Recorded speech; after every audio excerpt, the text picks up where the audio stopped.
sección de educación del Centro de Medicina Integral. Mi nombre es Leonardo Arrieta, médico de la Universidad de Cartagena con especialización en medicina alternativa y la Fundación Universitaria Iberoamericana. La Organización Mundial de la Salud, que es un ente rector de la salud, hizo una definición de salud. Ahora, para hacer esta definición de salud, la Organización Mundial de la Salud reunió a un grupo de expertos y este grupo de expertos sacó una definición y definió salud de la siguiente manera: salud es el bienestar biopsicosocial de un individuo. ¿Qué quiere decir esto? Que es el bienestar biológico o físico, psicológico, pero también social. Ahora, este modelo de la Organización Mundial de la Salud y esta definición de la Organización Mundial de la Salud es un modelo del mundo. Se reunieron a un grupo de expertos y este grupo de expertos que no conocen la palabra de Dios hizo este tipo de definición.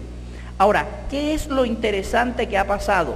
Que este modelo, que es un modelo del mundo, es un modelo que ha sido acogido por la iglesia y que con frecuencia se practica en la iglesia. Esto es lo interesante.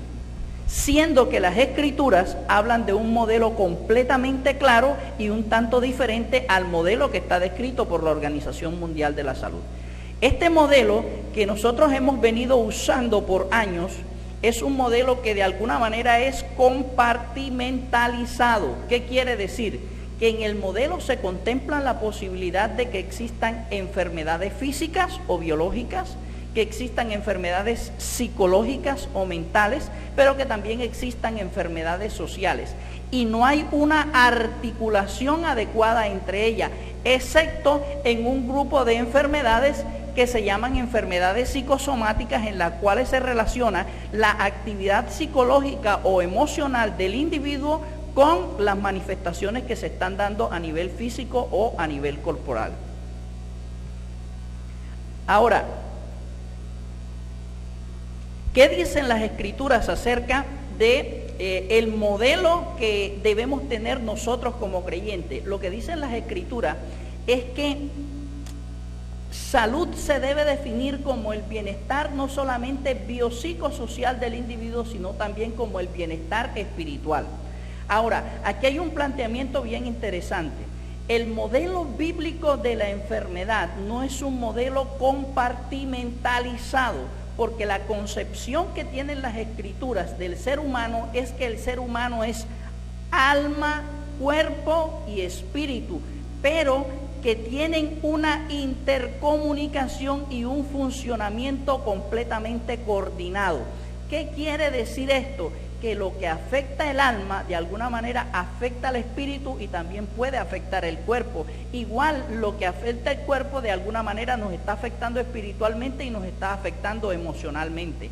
Es más, si nosotros miramos cómo se desarrollan los eventos espirituales, emocionales y físicos en las escrituras, lo que vamos a encontrar en las escrituras es que generalmente se parte de un hecho espiritual que se traduce en un hecho emocional que a su vez se traduce en un hecho físico.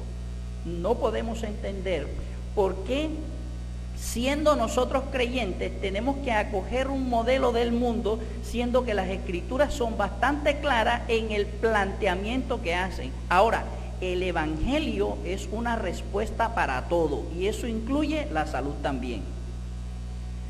De tal manera que cuando nosotros contemplamos el hecho de que salud es el bienestar biopsicosocial y espiritual de un individuo, entonces tenemos que revisar las escrituras y buscar en las escrituras cuáles son las causas escriturales de la enfermedad. Porque cuando tenemos las causas escriturales de la enfermedad podemos incidir sobre ellas. Ahora, debe quedar claro algo. Si las escrituras están trazando un modelo y si las escrituras están hablando de unas causas, las mismas escrituras también hablan de cómo resolver o cómo incidir sobre esas causas. En las escrituras básicamente hay planteadas 3 causas de enfermedad.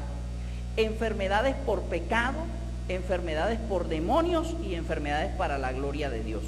Quiero ilustrar esto con algunos casos que muestran claramente lo que está sucediendo y cómo se relaciona esto. Hay un caso bien especial que aparece en las escrituras en Lucas capítulo 5 y es el caso de un hombre que estaba paralítico.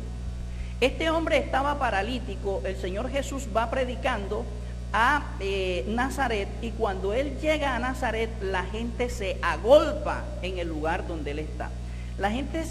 Llegó tanta gente a ese lugar que la puerta prácticamente no se podía entrar. Los amigos de este hombre paralítico, cuando vieron la situación y ellos querían llevar a este hombre para que el Señor lo sanara, introducen a este hombre por el techo, de tal manera que este hombre entra por el techo y cae justo enfrente de él. Cuando el Señor lo ve en estas condiciones, una de las cosas bien interesantes es cuáles son las respuestas del Señor. Y el Señor comienza a decirle a este hombre que sus pecados le eran perdonados. Ahora, cuando Él le dice a este hombre que sus pecados eran perdonados, los líderes religiosos de la época comenzaron inmediatamente a criticar todo esto, porque dice, ¿quién es este hombre que se cree con derecho, que se cree con autoridad para perdonar pecados? Y entonces el Señor, usando el discernimiento, les dijo a ellos, ¿qué es más fácil decirle al paralítico, tus pecados te son perdonados, o decirle, levántate y anda?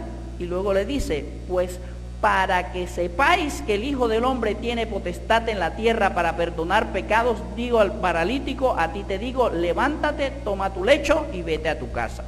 Es decir, lo que están planteando las Escrituras era que este hombre paralítico estaba enfermo por pecado que había cometido. Y si él estaba enfermando por pecado, pues la lógica nos dice que si los pecados le eran perdonados, pues no había ninguna razón para que estuviera enfermo. Por eso el Señor, como el Hijo de Dios, le perdona los pecados, y la consecuencia natural que hay en el reino espiritual es que este hombre se levanta y es sanado. En este caso, yo creo que no se puede llegar a ningún tipo de discusión que vaya en contra del hecho de que este hombre estaba enfermo por el pecado que había cometido. Ahora, podemos mencionar otro caso de enfermedad por pecado. Podemos mencionar, por ejemplo, el caso del paralítico de Betesda. Este es un caso bien particular. El hombre estaba a la orilla de un estanque, y este estanque tenía unas características particulares, y es que se decía de este estanque que cuando el agua del estanque se agitaba, si un enfermo era introducido en este estanque, ese enfermo era sanado. Pero este hombre tenía una característica bien interesante, y es que él era paralítico. Tenía 10 años de estar tirado ahí a la orilla del estanque, tratando de buscar una oportunidad para introducirse al agua y ser sanado. El Señor llega donde está este hombre ahí en medio del estanque y le hace una pregunta curiosa. Le pregunta, ¿quieres ser sanado? Parece una pregunta toda peyorativa, toda ridícula, ¿verdad? El hombre está enfermo, está buscando sanidad, pero él le pregunta, ¿quieres ser sanado? ¿Y usted sabe cuál fue la respuesta del hombre? La respuesta del hombre fue, Señor, es que yo soy paralítico y no tengo quien me eche al estanque. ¿Cuál fue la pregunta del Señor? ¿Quieres ser sanado?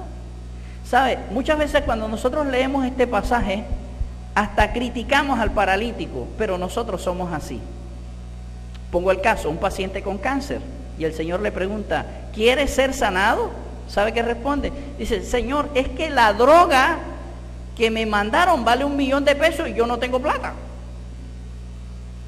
No le preguntó cuánto costaba la droga, le preguntó que si quería ser sanado, ¿verdad? En otras ocasiones nos pregunta, ¿quieres ser sanado? Dice, Señor, es que lo que el médico me dijo es que esta enfermedad es incurable. Pero es Dios mismo el que está preguntando, ¿quieres ser sanado? ¿Verdad? Y este hombre es sanado, el Señor le dice que se levante, el hombre se levanta, pero después de haberse levantado, se encuentra con este hombre en el templo. Y dicen las escrituras en Juan capítulo 5, en el verso 14, dice, después le halló Jesús, y estamos hablando del paralítico de Betesda, en el templo y le dijo, mira, has sido sanado, no peques más para que no te venga alguna cosa peor. Queda claro que también en el caso de este hombre que era paralítico, él había enfermado porque había cometido pecado. Podemos mencionar un caso indirecto. Otro caso indirecto que podemos mencionar es el caso de aquel hombre que era ciego de nacimiento. Cuando los discípulos y el Señor llegan a donde este hombre que era ciego de nacimiento, una de las preguntas curiosas de los discípulos hacia el Señor es que le preguntan, Señor, ¿quién pecó? ¿Este o sus padres? ¿Qué nos quiere decir esto? Que los discípulos estaban muy bien relacionados con el hecho de que el pecado producía enfermedad. Ahora, la respuesta del Señor vamos a analizarla más adelante, porque este caso ilustra realmente otro tipo de causa de enfermedad. Las enfermedades por demonio, creo que la iglesia conoce muy bien el hecho de que los demonios pueden causar enfermedad. Sin embargo, es bueno poder recordar que los demonios pueden causar enfermedad. Ahora, yo quiero mencionar una vez más que la causa anterior, que es enfermedades por pecado, y esta causa, que es enfermedades por demonios, son causas espirituales y que por tanto no son contempladas en el modelo del mundo de la Organización Mundial de la Salud. Y si no son contemplados como causa, tampoco son tratados de esa manera. ¿Ok? Enfermedades por demonio. Podemos mencionar, por ejemplo, el caso del niño que tenía un demonio que menciona el Evangelio de Marcos en el capítulo 9. Este es un caso bien especial y voy a describir todo el contexto. La situación era la siguiente: el Señor se está transfigurando en el monte y allá en el monte está con 3 discípulos. Pero mientras Él estaba en el monte, abajo se encontraban 9 de sus discípulos y llega un hombre con un niño enfermo y lo trae donde los discípulos del Señor, porque el hombre tenía claro que este niño estaba endemoniado. Ahora, ellos no pudieron echar fuera el demonio. Cuando el Señor baja, se encuentra con tremendo lío entre los líderes religiosos, sus discípulos y el hombre que había traído al niño para que le echasen fuera el demonio. Y él pregunta, bueno, pero ¿qué sucede acá?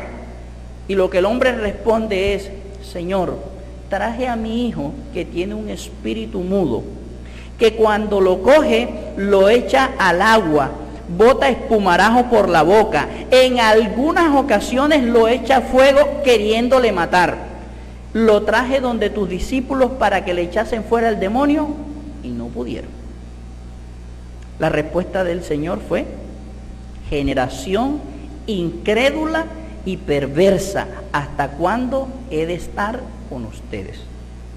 Lo que el Señor estaba diciendo era que ellos no tenían fe suficiente para que ocurriera el hecho de echar fuera al demonio. Pero también estaba diciendo, esta palabra perversa en el griego quiere decir que se toma la fe y de alguna manera se desvía. Es decir, aquellos que tienen la fe es desviada de una manera tremenda por la incredulidad que tenían las personas que estaban en ese lugar.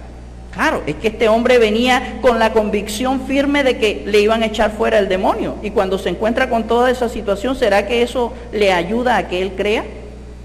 Yo creo que no. Yo creo que tira su fe por el suelo, ¿verdad? Entonces, esta fue una de las cosas impresionantes que ocurrió en la vida de este hombre. Ahora, cuando el Señor ve todo esto, Él le hace una pregunta al hombre. Al padre del niño le dice, ¿desde cuándo está así? Y entonces él comienza a relatarle toda la historia de lo que había pasado, ¿verdad? Y luego finaliza y le dice, mira, si puedes ayudarnos, y yo quiero recalcar esto, si puedes ayudarnos, ten misericordia de nosotros. Es decir, este hombre está diciendo, mira, no solamente está enfermo mi hijo, yo también estoy enfermo, ayúdanos. Y quiero mencionar esto por el hecho de que en más de una ocasión, cuando nosotros miramos a un paciente, no hay una sola persona enferma, sino que hay detrás de él una familia enferma. Y con mucha frecuencia solamente miramos a la persona que está consultando. Por ejemplo, podemos mencionar que la mayoría de las enfermedades crónicas hay una familia enferma. Las enfermedades terminales hay una familia enferma. Las enfermedades graves, aunque no sean crónicas, hay una familia enferma, una familia que le ha cambiado todo su entorno familiar, que le ha cambiado toda la vida. ¿Verdad? El Señor, cuando este hombre le dijo, si puedes ayudarnos, o sea, yo me imagino la cara del Señor por la respuesta que hizo. La respuesta que hizo en versión popular fue algo más o menos así, mira, el problema aquí no es si yo puedo, porque yo todo lo puedo. Aquí la cuestión es, ¿tú puedes creer? ¿Puedes tú creer que yo lo voy a hacer? Porque fíjate, aquellos no pudieron echarlo fuera porque no creían, pero es necesario que tú creas para que suceda el milagro. Y este hombre, con una humildad tremenda, le dice al Señor, le dice, creo, ayuda mi incredulidad. Es decir, yo tengo fe, pero sé que la fe que tengo no es suficiente para que ocurra el milagro. Incrementa mi fe para llegar al nivel que ocurra este milagro. Y lo siguiente es que el Señor da una orden y le dice al espíritu que se vaya afuera, y dice que al instante el niño fue sanado. Ahora, yo le voy a dar mi opinión médica acerca de lo que estaba pasando. Si a mí me describen la historia de este niño y me piden que diagnostique, yo voy a decir que este niño tenía un síndrome convulsivo. Síndrome convulsivo, no puedo llegar a decir que tenía una epilepsia, porque para eso necesitaría hacerle una tomografía axial computarizada y todas esas cosas, pero sí puedo decir que tiene un síndrome convulsivo, ¿verdad? Ahora, ¿era una enfermedad que era diagnosticable típicamente? Sí. Sin embargo, también es claro que al echar fuera el demonio, se sanó el niño, lo cual quiere decir que este niño estaba endemoniado, tenía un demonio. Cuando yo leí este caso por primera vez, para mí fue un reto tremendo. Yo fui retado, porque primero comencé por el hecho de pensar, bueno, hay mucha gente que anda por ahí convulsionando. ¿Será que si comenzamos a reprender demonios en el nombre de Jesús, ellos se sanan? Y el día siguiente tuve la oportunidad que me llevaran a alguien en este estado. De tal manera que ahí mismo, en el nombre de Jesús, reprendí al demonio y fue impresionante lo que pasó. Él fue sanado. 20 años de estar convulsionando y fue sanado en el nombre de Jesús. Lo que queremos decir de alguna manera con esto es que hay por ahí una cantidad de enfermos que tienen enfermedades por demonios, pero que nosotros le estamos aplicando soluciones que no van al plano espiritual. Por ejemplo, estamos administrando medicamentos anticonvulsivos y ellos no van a hacer nada en la parte espiritual. Lo que queremos decir con esto es que cuando un enfermo llega, necesita atención espiritual, necesita atención emocional, pero también necesita atención física. No estoy negando el hecho de poder usar los medicamentos cuando sea necesario. Lo que estoy diciendo es que debemos prestarle mucha más atención al área espiritual de nuestros pacientes. Lo que estoy diciendo es que el manejo de pacientes tiene que ser multidisciplinario, que si el médico, la enfermera, el profesional de la salud no tiene ni idea cómo manejar la parte espiritual, que pueda apoyarse en alguien que pueda hacerlo, que puedan apoyarse, por ejemplo, en el caso de la iglesia cristiana, en los pastores que pueden hacerlo. Pero también es un llamado a los pastores para que puedan asumir su rol, y no cuando tengamos un niño con convulsiones simplemente lo mandamos donde el médico que le pongan anticonvulsivos y no hacemos la parte que nos corresponde. La iglesia está llamada, principalmente la iglesia está llamada a que este tipo de pacientes sean ministrados por la iglesia para que sean libres y sean sanos en el nombre de Jesús. Quiero mencionar otro caso, que es un caso bien particular, por todos muy bien conocido, que es el caso del endemoniado gadareno que aparece en Marcos capítulo 5, del verso 1 en adelante. Es bien especial porque dice la palabra del Señor que este hombre andaba en los sepulcros y no se podía atar con cadenas ni con grillos porque él los partía. Él tenía una actividad física bastante agitada. Pero este hombre, al vivir en los sepulcros, también nos estaba mostrando de alguna manera que mentalmente no estaba bien. Era un hombre muy temido. Y este hombre estaba en una región que es la región de Gadara, ¿verdad? Y el Señor Jesús llega a esta región, y cuando llega a esta región, dice la palabra del Señor que entonces ve venir, menciona otro evangelio, a dos hombres endemoniados. Hay un evangelio que menciona a uno, pero específicamente nos vamos a referir a este. Y este hombre viene y dice que el Señor le decía a los demonios que se fueran, y los demonios de alguna manera suplicaban para que no los echasen fuera. Este hombre estaba endemoniado. Pero si hablamos clínicamente de lo que estaba pasando con él, si este paciente ahora mismo se lo lleváramos donde un médico dice tiene una enfermedad mental, tiene una esquizofrenia, probablemente diría tiene una esquizofrenia catatónica agitada, que es un tipo de actividad de enfermedad mental en el cual los movimientos priman. ¿Ve? Ahora, este hombre estaba oyendo cosas que los demás no oían. Este hombre probablemente veía cosas que los demás no veían. Esto conforma todo este cuadro que está descrito como esquizofrenia. Y en este momento yo quiero preguntar, ¿cuántos endemoniados esquizofrénicos tenemos en los hospitales mentales? ¿Cuántos tenemos ahí? Y le estamos dando medicamentos, le estamos colocando electroshock, le estamos haciendo una cantidad de cosas, pero ellos están endemoniados. La Biblia está diciendo que en el caso de este hombre estaba endemoniado. Y así como él, tienen que haber muchos en la actualidad. Pero dice la palabra del Señor que cuando el Señor se encuentra con este caso, ¿verdad? Él le decía, sal de este hombre, espíritu inmundo. Y dice que le preguntó, ¿cómo te llamas? Y respondiendo le dijeron, Legión me llamo porque somos muchos. Marcos capítulo 5, versos 8 y 9. ¿Verdad? Versos 8 y 9, así dice la palabra. Entonces nos damos cuenta que no solamente había un demonio, había muchos demonios. Probablemente Legión describe un regimiento de soldados de más o menos unos 5.000, 6.000 soldados, o sea que estamos hablando de unos 5.000, 6.000 demonios. No estamos hablando de cualquier cantidad, ¿verdad? El Señor le dio la orden que se fueran fuera y ellos pidieron permiso para meterse en los cerdos. Y se metieron en un grupo o en un hato de cerdos, y dice que estos cerdos posteriormente se despeñaron, se tiraron por un barranco y se murieron. El caso es que al salir los demonios de este hombre estaba completamente sano.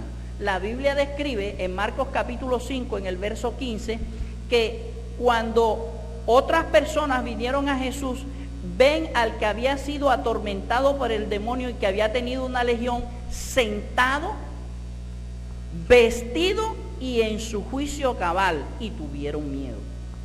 Es decir, después que se echó fuera el demonio, el hombre estaba completamente normal. Ahora, de este texto yo quiero recalcar algo. En los idiomas originales, en el griego, esta expresión juicio cabal se utiliza una palabra en el griego para ello, que es la palabra sofroneo.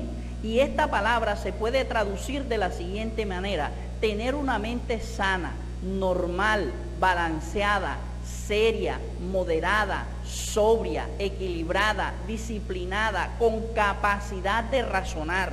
Es una palabra que viene de la raíz soso, que significa salvar, y fren, que significa mente. Es decir, este hombre tenía una mente salvada. Esta palabra está describiendo una mente que no piensa como las mentes usuales del mundo. Está describiendo una mente que piensa como alguien que está dentro del reino de Dios.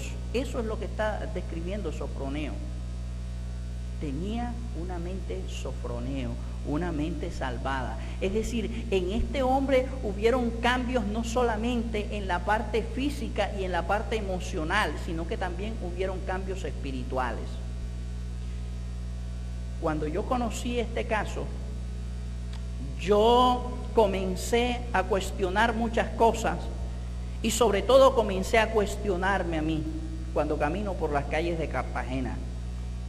Y vemos a todas estas personas sucias, con la ropa desgarrada, ¿verdad? Caminando por las calles, comiendo basura. Y saber que las Sagradas Escrituras están describiendo a estas personas como endemoniadas. Pero también saber que nosotros que conocemos la verdad, que nosotros que tenemos la autoridad que nos ha sido dada por Cristo, tenemos una misión que hacer, que cumplir, y es orar por ellos para que ellos sean libres, para que ellos sean sanos, para que ellos dejen de estar atados por Satanás y comiencen a caminar en libertad y a ser siervos de Cristo. Este es un desafío.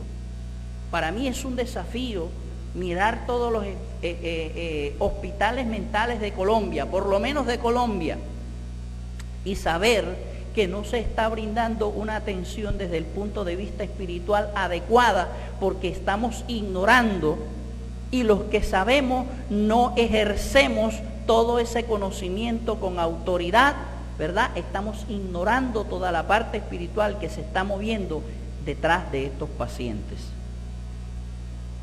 Y la otra causa que quiero mencionar como causa de enfermedad son las enfermedades para la gloria de Dios. Aquí voy a volver al caso de aquel hombre que estaba ciego de nacimiento. La palabra dice que este hombre estaba ciego de nacimiento, Juan capítulo 1, versos 1 y 2. Y si este hombre estaba ciego de nacimiento y las personas podían enfermar por pecado, podían enfermar por demonio, pues entonces ahí lo lógico era pensar de que o pecó en el vientre de su madre o sus padres fueron los que cometieron pecado, ¿verdad? Por eso la pregunta de los discípulos al Señor es: ¿quién pecó, este o sus padres? Pero resulta que esta causa de enfermedad era diferente a las de pecado y diferente a las enfermedades por demonio. De tal manera que el Señor no les dice a ellos: mire, lo que pasa es que los demonios y el pecado no causan enfermedad. No, Él no les dice eso, sino que simplemente les dice: ni este pecó, ni pecaron sus padres. Es decir, esta enfermedad no es por pecado, sino que para que sea glorificado el nombre de Dios se ha dado esto. Es decir, para que las obras de Dios se manifiesten en él. Este hombre es sanado y a través de la sanidad de este hombre, mucha gente comenzó a seguir a Cristo y comenzó a volverse al Señor. De tal manera que una causa por la cual las personas pueden enfermar es enfermedades para la gloria de Dios. Ahora, yo quiero mencionar algo bien importante con respecto a aquellas personas que nacen enfermas de nacimiento. Una de las cosas que debemos considerar es que cuando el ser humano está en el vientre de su madre, él es un ser humano. Y si es un ser humano, es alma, cuerpo y espíritu. Es más, la Biblia describe que en el vientre de nuestra madre podemos ser llenos del Espíritu de Dios. Y puedo mencionar casos. Podemos mencionar, por ejemplo, el caso de Juan el Bautista. Su madre Elizabeth tenía 6 meses de embarazo.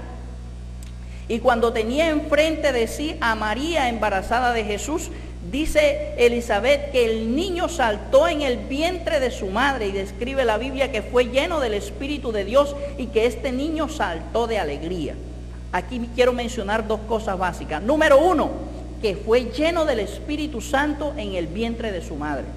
Hoy nosotros podemos orar por nuestros hijos para que sean llenos del Espíritu de Dios dentro del vientre de su madre. Y la otra cosa es que la madre sabía que el niño estaba saltando de alegría, lo cual denota una relación bien particular entre la madre y el niño. Las madres pueden saber cuándo saltan de alegría y cuándo saltan por otra cosa, cuándo están inquietos. Hay una relación especial. Y esta relación especial es bien importante tenerla en cuenta en las mujeres que están embarazadas. Porque cuando una mujer está embarazada y está pasando por situaciones difíciles emocionalmente, su hijo las está viviendo con ella.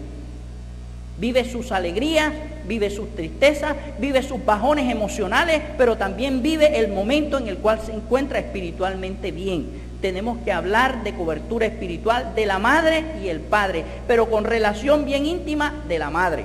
Ahora, podemos mencionar otro caso. Podemos mencionar el caso de la madre de Esaú y Jacob. La Biblia dice que cuando ellos estaban en el vientre de su madre, este caso está en Génesis, ellos comenzaron a pelear dentro de ellos y su madre sabía que estaban peleando. Ahora, en ese tiempo no había ecografía. En ese tiempo no había ningún tipo de estudio de imagen que le permitiera a esta mamá poder ver a los hijos peleando, pero ella sabía que estaban peleando en el vientre de ella.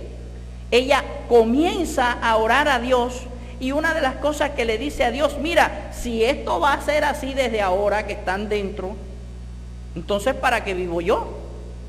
Y la respuesta de Dios fue una afirmación de que ellos ahí dentro del vientre de su madre estaban peleando y que serían pueblos diferentes. Le dice, mira, 2 pueblos hay en tu seno y el menor se enseñoreará del mayor. ¿Verdad? Entonces eso debe llamarnos muchísimo la atención acerca del manejo que estamos haciendo de las embarazadas.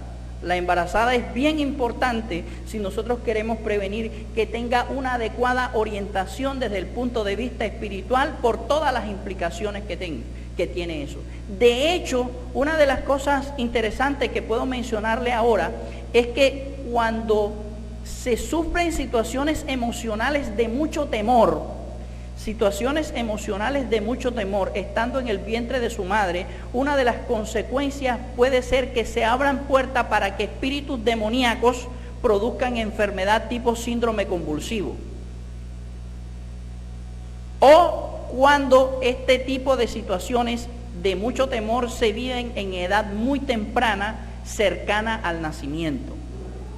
Por ejemplo, este chico que pudimos ver la primera vez y que pudimos orar por él y que fue libre de un demonio, una de las cosas que describía la madre es que cuando él estaba muy pequeño, se metió una serpiente donde él estaba y el niño se asustó mucho. Ahora, lo interesante es que cuando el adulto ya va a hacer las convulsiones, él lo que describe es, yo me asusto mucho, me da un terror tremendo y enseguida viene la crisis. ¿Ve? Es decir, el demonio comienza a manifestarse de esta manera.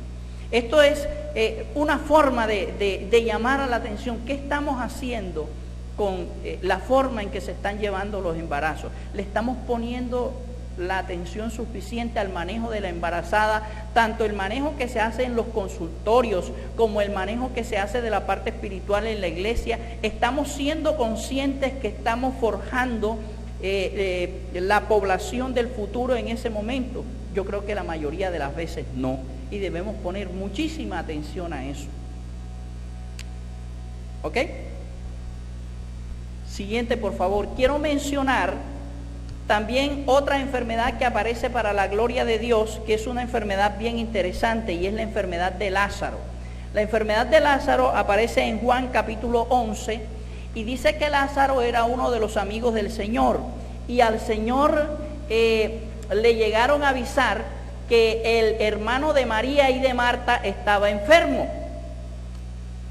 Y cuando al Señor le dijeron esto, la respuesta del Señor fue, esta enfermedad no es para muerte, sino para la gloria de Dios, para que el Hijo de Dios sea glorificado por ello.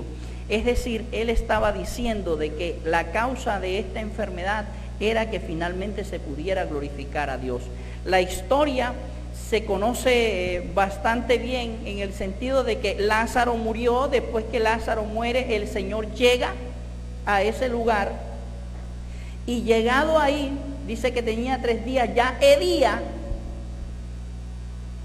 Él se acerca y dice que quiten la piedra y luego le dice a Lázaro que se levante y Lázaro fue resucitado.